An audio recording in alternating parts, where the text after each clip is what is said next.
जलन। ममता बहुत ही सीधी और प्यारी लड़की थी। वहीं सुनील एक सरल और आगे बढ़ने की सोच रखने वाला लड़का। सुनील, बेटा सुनील कहाँ है? अरे जरा एक गिलास पानी तो दे दो। हाँ माँ, अभी आया। क्या माँ, पानी तेरे सर के पास ही तो रखा है। क्या हो गया है, तबीयत खराब है क्या? अरे नहीं नहीं, वो उठने का मन ही नहीं कर रहा था, तो देखा ही नहीं। वैसे क्या कर रहा है? यहाँ बैठ ना मेरे पास। माँ पढ़ रहा था। वो क्या है ना, नौकरी में तो वक्त नहीं मिलता, अब ऑफिस से घर आकर ही तो वक्त मिलता है।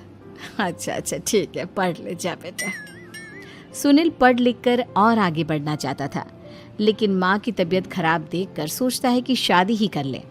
कब तक माँ का ख्याल वो अकेले रख पाएगा?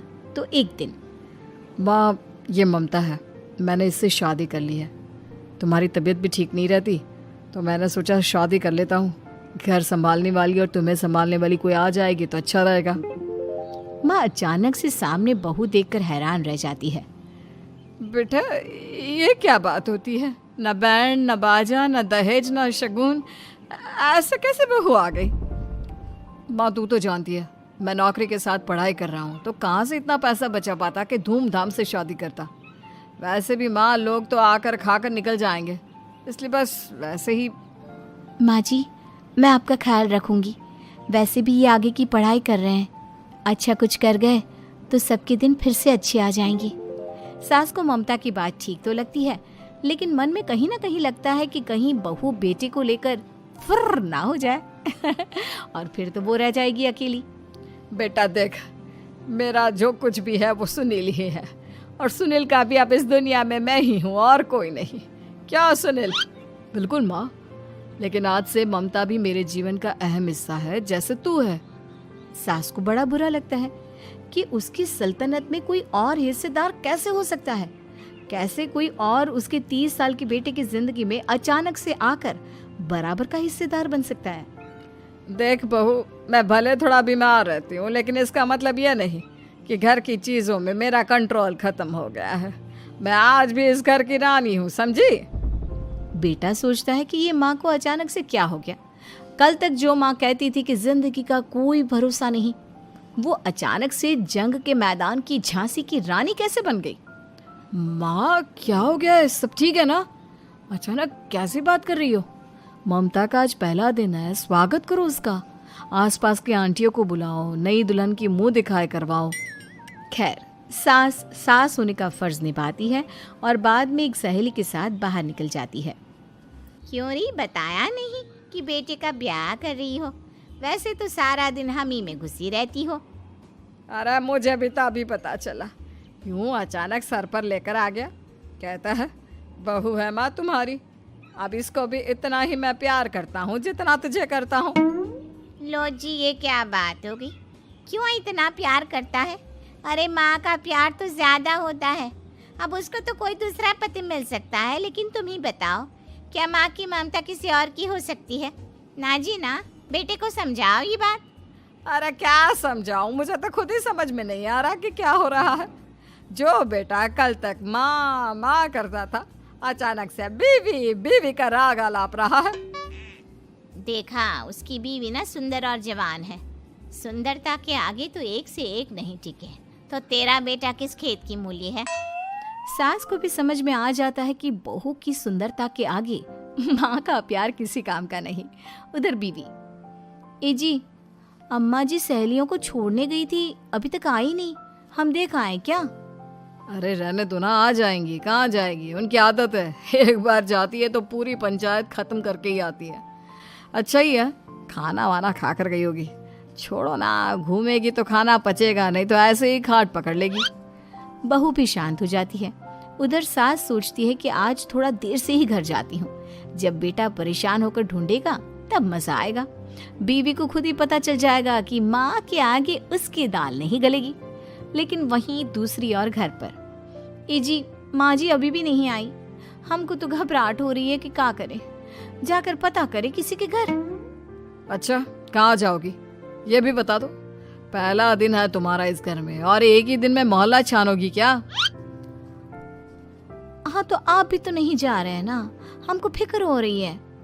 अरे यार, ये रोज का है अम्मा का, खाओ और सो जाओ। बस फिर क्या था, बेटा बहू खाना खाते हैं और कमरे में सोने चले जाते हैं। उधर जब सास को कोई देखने नहीं आता तो वो हार कर घर आ जाती है, जहाँ वो देखती है कि सारे घर की लाइट्स बंद है। सास को गुस्सा आता है, बहू, ममता बहू कहाँ हो? लेकिन सारे दिन की थकी बहू को ऐसी नींद आती है जैसे किसी ने भांग की गोली खिला दी हो। वो तो नहीं उठती। उठकर आ जाता है बेटा। अरे क्या बात है अम्मा, काहे चिल्ला रही हो? अरे सो जाओ ना, सुबह की थकी है बहू, वो सो रही है। जोर से बोलोगी तो नींद खुल जाएगी उसकी। माँ को गुस्सा आ जाता है। फिलहाल तो सो जाती है, लेकिन मन ही मन ढेर सारा जहर बहू के लिए भरा होता है। सुबह बहू चाय बना रही होती है कि सास धीरे से गैस तेज कर देती है, जिससे चाय का बर्तन जल जाता है। और जैसे ही बहू चाय का बर्तन उठाती है, उसका हाथ जल जाता है। मेरा हाथ जल गया। वो जोर जोर से चिल्लाकर इधर उधर भागती है कि सास थोड़ी देर में उसके हाथ में पानी डाल देती है। हाय रे बहू, क्या कर रही हो? पहली बार रसोई छुई हो क्या? सासू माँ गलती से गैस तेज रह गई थी और बर्तन जल गया, जिससे मेरा हाथ जल गया। हाय रे, कितना गंदा दाग। छी छी छी छी, मुझे तो उल्टी आ रही है तेरा गला हुआ मांस देखकर। तू ना मुझे अभी साथ से खाना मत लगाना। बहू भी खुद का हाथ देखती है तो उसे भी रोना आ जाता है। कुछ दिनों के बाद सास की सहेली आती है, बहू चाय बनाकर लाती है। उसके जाने के बाद सहेली कहती है, बहू की सुंदरता ऐसी है कि कोई भी दीवाना हो जाए। वैसे तेरे बेटे का क्या हाल है? अरे वैसा ही है, बहू के पीछे लट्टू। क्या करूं, कुछ समझ में नहीं आ रहा। मैंने तो बहू के चेहरे पर दिवाली के पटाखे की चक्री फेंक दी, उसका पूरा चेहरा जल गया। अब देखो ना रही सुंदरता, और ना ही अब मेरा बेटा उसे पूछता है। अरे अब तो वो उसे छोड़कर दूसरी भी देखने को बोल गया है मुझे। बहू सारी बात सुन रही होती है। आंटी एक बात बताइए, क्या भरोसा है कि दूसरी सही आए और आपके अनुसार रहे? देखिए आंटी, मेरी सासू माँ को गलत बात सिखाने की जरूरत नहीं है। हमारा परिवार साथ में खुशी से रह रहा है। देख बहू, मेरी सहेली की बेइज्जती ना कर, वही अच्छा रहेगा तेरे लिए, समझी? बहू नहीं मानती है। वो बार बार उनकी सहेली को घर से निकल जाने को कहती है। तभी सास की सहेली पास के चूल्हे से लकड़ी लाकर बहू के चेहरे पर लगा देती है। बहू जोर जोर से रोने लगती है। अरे ये क्या कर दिया? मैंने कहा किया, ये तो तूने किया। तू ही नहीं चाहती थी कि बहू बेटे के साथ रहे, भला मैं क्यों करूंगी? मैं तो चली, निपटो अब। बहू रो रही होती है, दर्द से चिल्ला रही होती है, लेकिन सास उसे डॉक्टर के पास नहीं ले जाती। तभी पति आता है। क्या हो गया ममता? ये दाग कैसे लगा? तुम कैसे जली? ममता कुछ नहीं कहती, बस दर्द से करा रही होती है। पति माँ की तरफ देखता है। हो ना हो माँ, ये पक्का आपका काम है। आप ही ममता से जला करती थी ना। देखना माँ, अब पुलिस आएगी, केस बनेगा, लेकिन पहले मैं ममता को अस्पताल लेकर जा रहा हूँ। सभी अस्पताल जाते हैं, जहाँ डॉक्टर ममता की सास से कहते हैं, आपने तो नहीं जलाया ना बहू को? अब ममता की सास के तो पसीने छूट रहे होते हैं। वो घबरा कर कहती है, ना ना डॉक्टर साहब, कैसी बात करते हैं? हम क्या जलाएंगे अपनी बहू को? डॉक्टर ममता के पति से पूछते हैं। देखिए, क्योंकि ये ससुराल में जली है तो मामला पुलिस का बनता है, तो आप पहले पुलिस को बुलाइए, तभी इलाज पूरा होगा। सास डर जाती है कि अब तो बच्ची जिंदगी जेल में ही रहना होगा। रहने दीजिए ना, पुलिस को क्यों बुलाना?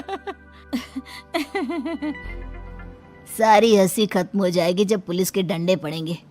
बहू को जलाना भले ही बहुत आसान हो, लेकिन उसके बाद सारी जिंदगी जेल की हवा खाना। सास डर जाती है। पुलिस आती है। पास लेटी दर्द से करा रही ममता स्टेटमेंट देती है। तो क्या हुआ था? कैसे जली आप? ममता पास खड़ी सास को देखती है। बेटी बताओ, कैसे जल गई तुम? ओए, काका का किरण वाली शाहरुख, चुप, बिल्कुल चुप। सास चुप। सभी इंतजार करते हैं कि ममता क्या बोलेगी। जी मैं खाना बना रही थी, लकड़ी उड़कर मेरे ऊपर गिर गई और मैं जल गई। सास बहू की बात सुनकर रोने लगती है। देखा माँ, कितनी समझदार है ममता। ये चाहती तो, हाँ बेटा, ये चाहती तो मैं आज जेल में होती। मुझे माफ कर दे, मैं आगे से अभी कभी ऐसा नहीं करूंगी। बहू के साथ मिलकर रहूंगी, मुझे माफ कर दे।